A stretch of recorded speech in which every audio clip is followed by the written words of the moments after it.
Pohjoisessa luonnossa on haastava tulla toimeen. Se on kyllin haastavaa jo kesällä, puhumattakaan talvesta, joka on tällaisessa pohjoisessa maassa kuten Suomi suorastaan elämälle vihamielinen. On haastavaa tulla toimeen, jos ei ole varautunut ja jos ei ole varusteita. Suoja ja lämpö ovat ensiarvoisen tärkeitä.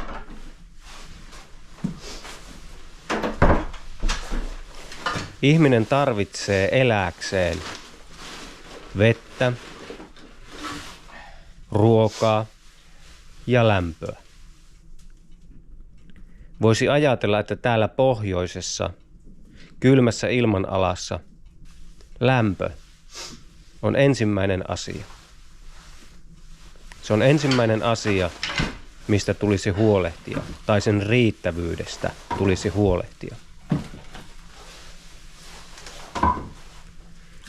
Sitten kun on huolehdittu siitä,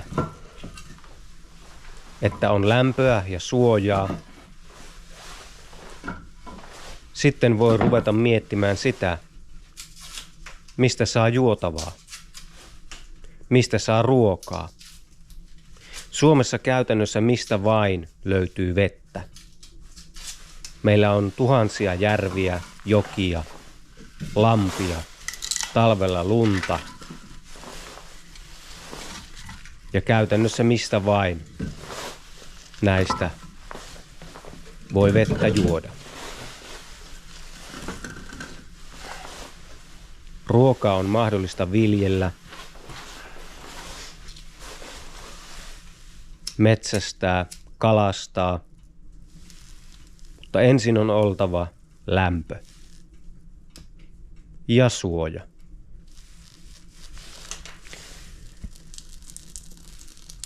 Monet nykyihmiset pitävät itsestäänselvyyksinä näitä mukavuuksia, mitä meillä on.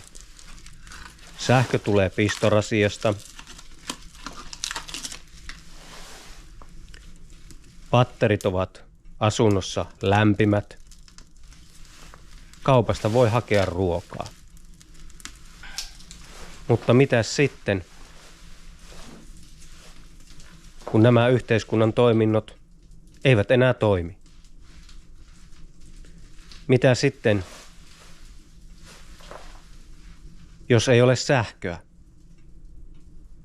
Mitkä lämmitysjärjestelmät silloin toimivat?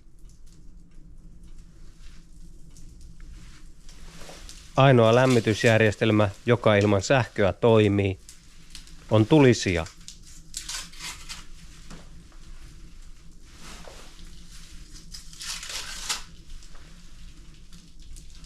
Yhteiskuntamme on verrattain nuori, jos ajatellaan tätä modernia yhteiskuntaa, joka perustuu sähkölle ja polttoaineille.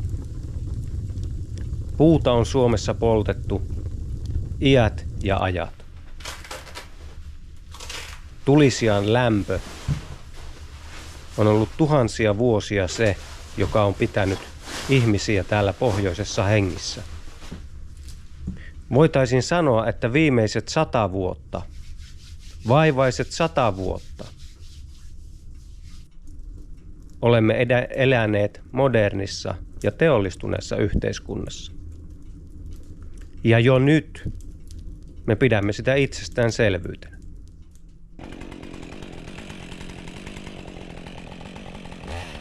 Polttoaineen tuotanto lämmitystä varten on ensisijaisen tärkeää.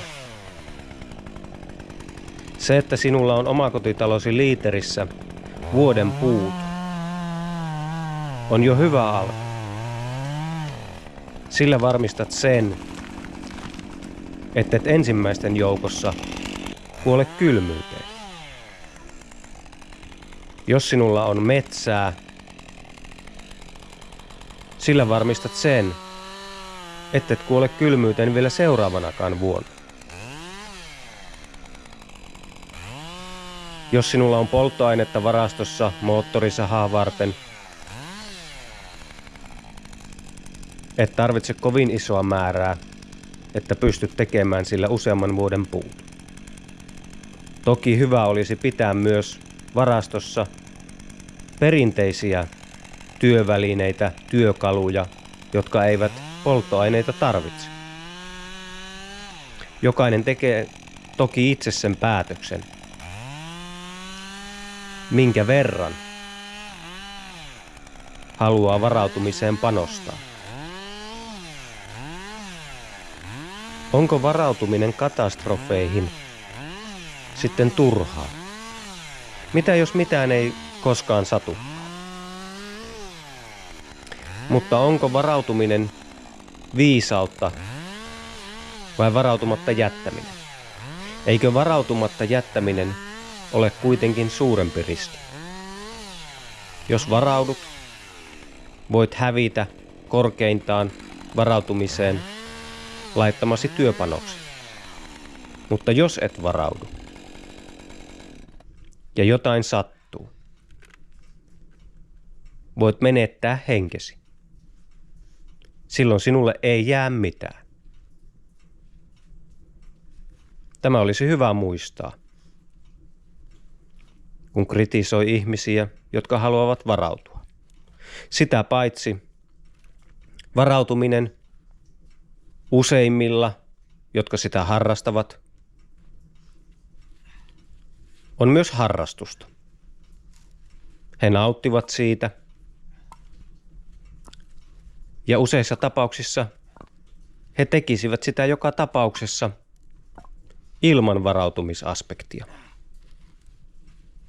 koska siten he voivat säästää rahaa. Esimerkiksi lämmityskustannukset oman metsän puista itse tehden alusta loppuun jäävät hyvin alhaisiksi.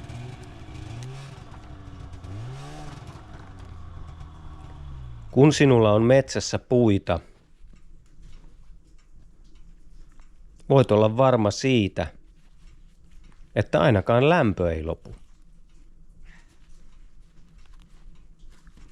Metsä saisi tietysti mieluiten sijaita mahdollisimman lähellä asuinpaikkaa. Siten, että puut pystyisi tarpeen niin vaatiessa kuljettamaan pihaan lihasvoimin.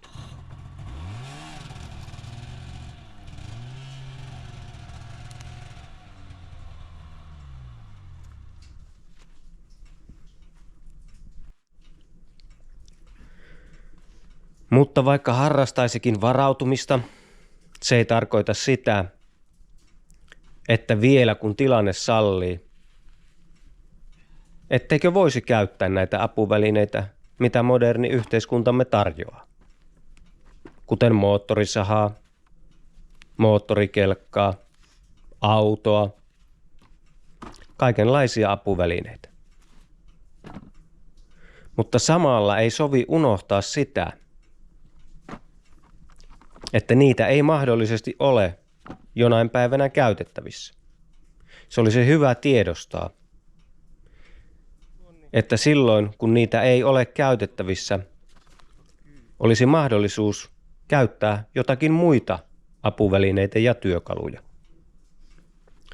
Tulla toimeen ja pärjätä.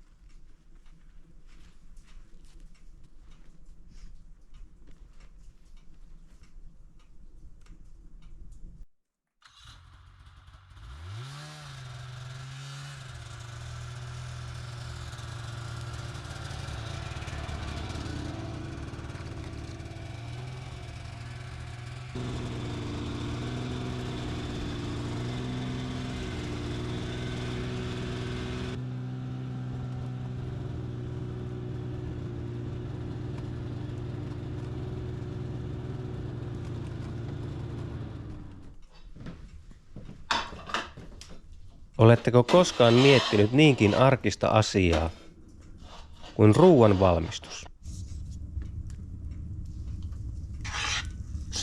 Miten te valmistatte ruokanne, jos ei ole saatavilla sähköä kaasua, fossiilisia polttoaineita. Aivan. Tämä on meille moderneille nykyihmisille hyvin itsestään selvää, että käännämme vain sähköliedestä katkaisijaa ja alamme valmistaa ruokaa. Ruoka on helppo säilyä pitkiäkin aikoja varten. Samoin juomavettä on helppo varastoida pitkiäkin aikoja varten. Siksi olisi hyvä olla kunnon kotivara.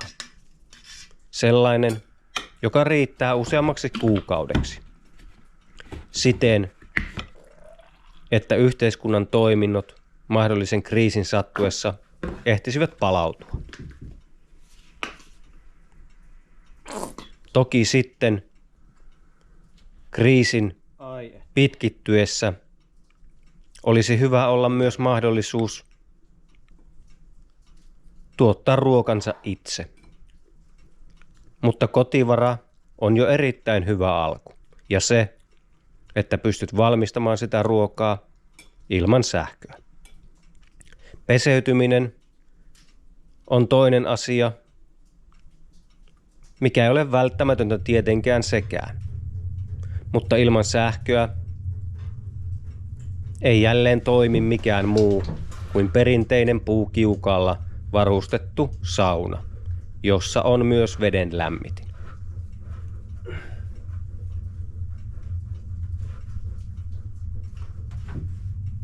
Tällainen vanha sauna talviaikaan lämpiää yllättävän nopeasti, vaikka siellä olisi kaikki jäässä.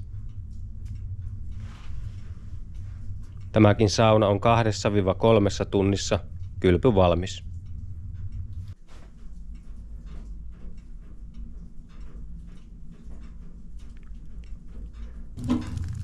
Sauna metsätyöpäivän jälkeen on suuri nautinto. Lämmin vesi muuttuu kriisitilanteessa luksustuotteeksi.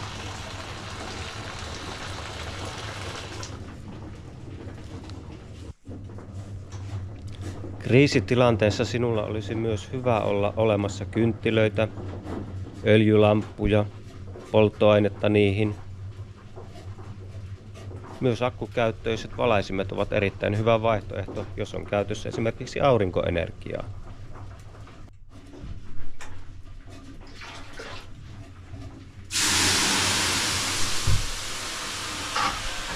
Tällaisessa vanhassa saunassa kylpiessä eivät ulkomaailman huolet hetkauta.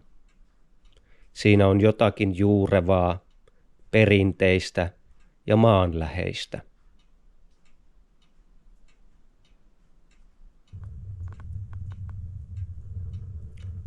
Höyryävä lämmin vesi ja tulen humina kiukaan pesässä. Hiljainen maaseutu ympärillä.